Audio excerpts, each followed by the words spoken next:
Hey everyone, it's Lance with Christianity Minute. Welcome back to our study in Luke, episode 33.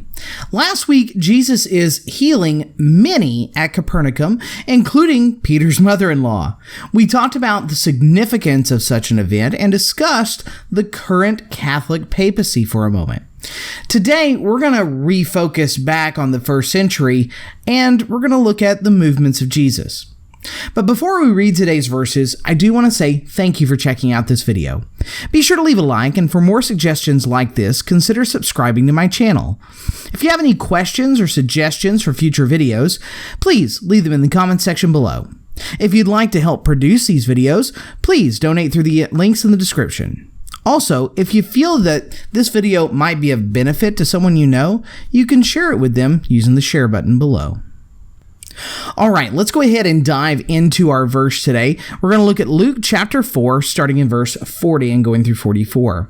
It reads, "Now when the sun was setting, all those who had any who were sick with various diseases brought them to him, and he laid his hands on every one of them and healed them. And the demons also came out, crying, 'You are the Son of God.' But he rebuked them and would not allow them to speak, because they knew that he was the Christ.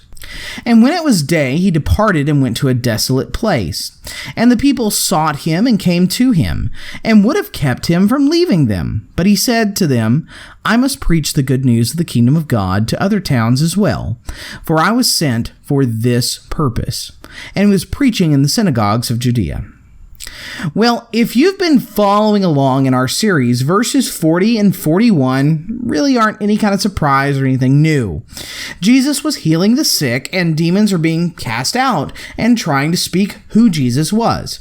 And Jesus, he wasn't going to have it. He wasn't going to have a demon speaking who he was. For more information on this, be sure to check out episode 31 from 2 weeks ago. I'll put a link to it right up there.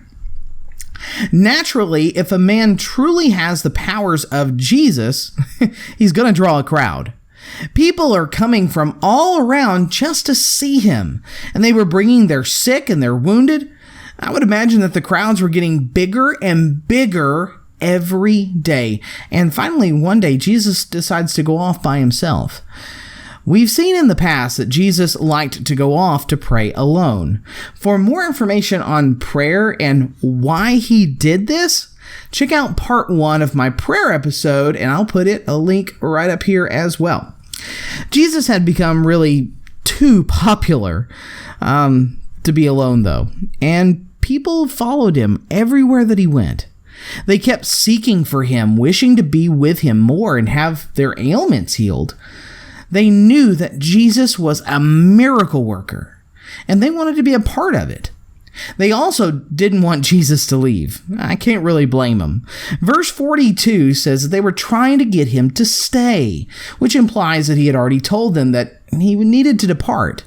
His mission, after all, was to seek and save the lost sheep of Israel, not only to work miracles in the little town of Capernaum.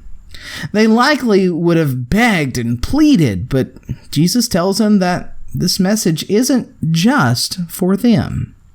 He cares for the people of this town, but his mission was to continue on to other towns and to preach the good news of God to everyone who would listen. Then he leaves Capernaum for now, and he went all about Judea, teaching and working miracles just like he had done in Capernaum. Jesus preaching in Galilee, although Galilee is really not that large of an area, has some pretty far-reaching effects. We see in Matthew chapter 4, verse 25, that he begins to amass a pretty large following. Matthew 4:25 reads, "And great crowds followed him from Galilee and the Decapolis, and from Jerusalem and Judea, and from beyond the Jordan." You know, this would have been a pretty diverse group of people, most likely Jews, but people were coming from all around just to follow him and be with him. It really says something about what we should do today. He gave us all the proof that we needed, and we should follow him every step of the way, no matter what the hardship, no matter how far we may have to travel to do so. There are so many people out there that they kind of want Jesus to come to them. Jesus has done everything he's needed to do. And our job is we go to him to follow him and to worship him. That's been your Christianity Minute for this week. Thanks for watching. Remember, if you like this video, hit that like button and consider subscribing and sharing with your friends. I work very hard to make sure that all things said are scripturally accurate. If you have any questions or comments, please leave them in that comment section below, and I'll see you next time right here on Christianity Minute.